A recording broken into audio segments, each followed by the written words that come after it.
It's kinda crazy that Ace Attorney of all franchises got a spin-off game, and not only that, but you play as the rival of Phoenix Wright. Yes! A ladder. Okay, but it's actually Miles Edgeworth, the prosecutor in the first game, whose badge is very different, and as a refined gentleman, he keeps it in his pocket. No more shoving it into people's faces like that scrub, Phoenix Wright. But this time, you don't play this out in a courtroom. No, you play it out in the real world. Oh, the horrors of the real world. Well, it's not the real world. I mean, I doubt we have planes with this much leg room, so much space, and so much chest. Anyway, Ace Attorney Investigations has you starting out in Miles' office, where you find that the cleaner didn't really do a good job. Like a really bad job. Well, dang it, looks like a murder took place in my office. The nerve of them. Ruined my $3,000 chess set too. And well, our old pal Richard Gumshoe comes in to tell us the situation. He forgot to clean our room. Yes, I can see that. Well, I guess it's time to solve this thing because no one gets away with tracking mud into my office. There's literally a corpse right there, and that's what you're worried about? Even your objection is so nerdy. So Investigation differs from the mainline game because it's all about that investigation. See, we only accept big brain viewers on this channel. However, unlike Point and Click McGee, we have the Chad. Walk around to find evidence, making it slightly longer to find the thing you want. Yeah, the game kind of extends and draws out the process because there's no arguing in court. To say like, we find this pendant with a name, but the name on it doesn't match the victim's one. But oh no, we have to actually deduce that in-game. And it's like, okay, you don't need to hold my hand that much. But then the cool thing about this is that all the scenes are modeled from a top-down sort of view, with the characters, in their low pixelated glory, are able to run around. This ups the immersion a whole bunch because at least we can see his glorious mug, while also giving you an idea of the rooms the murder took place in or how the murder actually happened. And yes, of course, we get more sprites for him running around. Now, when you find evidence, you still keep track of it like in the main game, and since this was released on the Nintendo DS, you are able to inspect them in 3D. However, a new mechanic because Edgeworth, you know, he likes the classical music. He likes to play chess. He loves to read. He enjoys watching a children's TV show, The Steel Samurai. Okay, wait, maybe he doesn't want you to know that. But this means he's an intellectual. And the new gimmicky feature in this game, which is an Ace Attorney staple to do something new in every game, is logic. Yes, they gamified logic. So extra statements that aren't really evidence go into Edgeworth's brain, like questions such as, was there signs of a struggle? Or, how much tea is bad for your health? And you can connect two of them to either form new logic or continue on with the game. Essentially, it's a way to help you actually deduce what's happening, because as I mentioned, there's no courts. Edgeworth has to solve the entire murder himself, since in the main game, Phoenix does more than his job description, where he saves people, but then he also helps find the culprit in court. Edgeworth is just trying to make sure the police arrest the right person before any of these legal proceedings. Look, okay, I know I just spat so many lawyer words at you, but I had to, if we are to arrest people like this.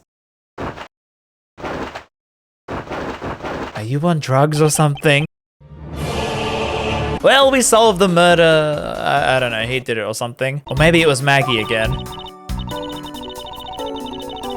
Is she a self-insert character for the fans now? However, at the crime scene, someone left this card, indicating that, sucked in, Edgeworth, you just got robbed by the great thief, Yadagarasu. Okay, cool, thanks for the card. And now Edgeworth is on a plane and is accused of murder, where the flight attendant detains him. It's pretty amusing how much detail the sprites have. Whether it be here or in the overworld, the game has a lot of cool details with the animations. But I was actually blown away a lot by these brand new characters. I really think this has some of the best new character designs overall for an Ace Attorney game, especially looking at you, Sleepy McBoob face. Oh well, I mean, planes are a great place to sleep in, okay? Well, the other more competent flight attendant arrests us for murder. However, we insist that we are innocent. I mean, come on. Would a man with a cravat be evil? Wait, no. Anyway, how about you let me investigate the murder and I'll prove my innocence? Mr. Hicks, if you're really dead, then please answer yes. Yes. Oh no! The clouds. They tell me nothing. We meet some other eccentric characters too, like this guy and that attendant. Damn, she must have a lot of fans. I wonder why. Oh wait, we lost her. Come back. No! And of course, we can't have an investigation game without the wonderful Franziska, who now works for Interpol investigating some smuggling. And yeah, this opens the game up to cover countries with illegal smuggling, making the scenario feel a lot larger than other Ace Attorney games, and I kinda didn't like it, especially concerning the victims, because in the main game they make you care a lot about your client and trying to get them out of this sad situation. But in like 4 out of 5 cases, I really couldn't care less about the victims here, and neither does Edgeworth. You kinda just get wound up in this big smuggling plot. I think I would have rathered a more personal connection to the story so you could see Edgeworth interact with the people other than his brain. Anywho, on to case 3 where it's the wild, wild west with packs of wolves.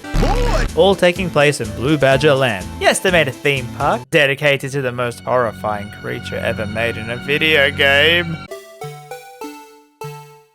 And another thing happens that's a reoccurring thing in the franchise, where the main character gets an assistant. And this one is brand new Kay Faraday, the worst girl and my least favorite character of all time. Sarcasm. Kay, I'm sorry I didn't say you're my favorite character in all media, but please stop hitting the door. What did it do to you? She claims to be the great thief Yada Garasu. Yes, this adorable pink thing literally steals. Does she have no dignity? I'll be taking that. And as a criminal, she never actually steals anything. I guess she's still learning the ropes. However, Kay does take over Gumshoe's role as the assistant, much to his annoyance. Alright, back into the vault you go. And thus begins Edgeworth's journey as a dad, watching over Kay, telling her to stop punching things. She does, however, as a thief, have a little thief. No, not that. A device that can recreate the crime scene based on descriptions of the event. Yes, this is not a real thing. I mean, the game takes place in like 2019. This is the most sci-fi thing ever. You cannot recreate an entire event as a hologram from this tiny thing. Still looks cool though. We also meet another important character being Shilong Lang, who also works for Interpol, except he seems to command an army with precision and grace. He also hates prosecutors or something. Damn. The view's pretty cool here. Now after 3 cases, the game has been slowly building up the plot to have some fun with the characters you introduced. Oh wait, now it's a prequel case. But we have to take care of so many brats. Damn it, Kay, no TV for a week for you. This case though is quite unique because it takes place in the courtroom, even though there's no court mechanics. Well, since there is no judge, now I'm the judge. Wait, you exist here? Too bad, because I can convict all the criminals myself. You have no power here. However, we also get to meet one of my favorite characters on these spin-offs, a detective. Now, there are many detectives already in this game, one being a loyal puppy dog who can barely afford instant ramen noodles, but this one is Bird. And also, a Chad. Well, the final case at least brings it back with the craziness that has so many characters, new and old, with so many twists and turns. Oh no, it's the Texan! And I'm so happy because there's finally some banter here. 5 cases in, Miles and Kay banter about the Steel Samurai versus the German Ninja. This is the reason I love Ace Attorney, and it's a shame it took him this long to get to it. But also, there's a Larry. Yeah, this case is kinda nuts. Ignoring that, it has the wild Kay being arrested for the possible murder of some big political bigwig. Kay, are you alright? And it has you running between these 2 embassies just trying to make sense of things while this whole smuggling operation is going on. And I don't think the nerdy Edgeworth has ever gotten this much exercise. Oh great, now the building's on fire. Well, yeah, all in all, I still love this spin-off game because it has some of my favorite characters in the whole franchise, allowing them to exist in just more than a 2D sprite, while also bringing back so many old characters to add some depth to them, and adding these amazingly designed new ones. However, after replaying this, I felt like it was more a prequel sort of spin-off game, setting up this world and mechanics like a really long pilot episode for a TV series. They didn't do as many fun interactions between the characters, nor made the cases feel super personal like the mainline games, and I will say you can't really jump into this game first because they sort of expect you to know all these characters from those 3 games full of development. And I mean, because of this smuggling plot, the new assistant Kay, they barely have her in the game. She was cut from case 2, she joins in case 3, case 4 she's running around as a kid, and in case 5, half the time they're like, "Excuse me, miss, you can't enter the border." However, I still enjoyed my time with this immensely, and that final boss was just so crazy. They didn't know when to give up. Plus, I really enjoyed seeing the characters actually move in the environments. I prefer this so much more to the point and click. But yeah, that's pretty much it. And yeah, I know there's still a lot more things on the spin-off I left out, like how it's actually very popular in Japan, with these commercials for the game having the Blue Badger invade Edgeworth's office, or how Kay Faraday was a character in a mobile game giving her a unique sprite that no one knows about, or how this spin-off has its own stage play, or how Kay has her own luggage, or even the fact that this spin-off in the niche courtroom game series got a sequel. Y'all really love this nerd too much, I swear. Well, I do too, kinda, yeah.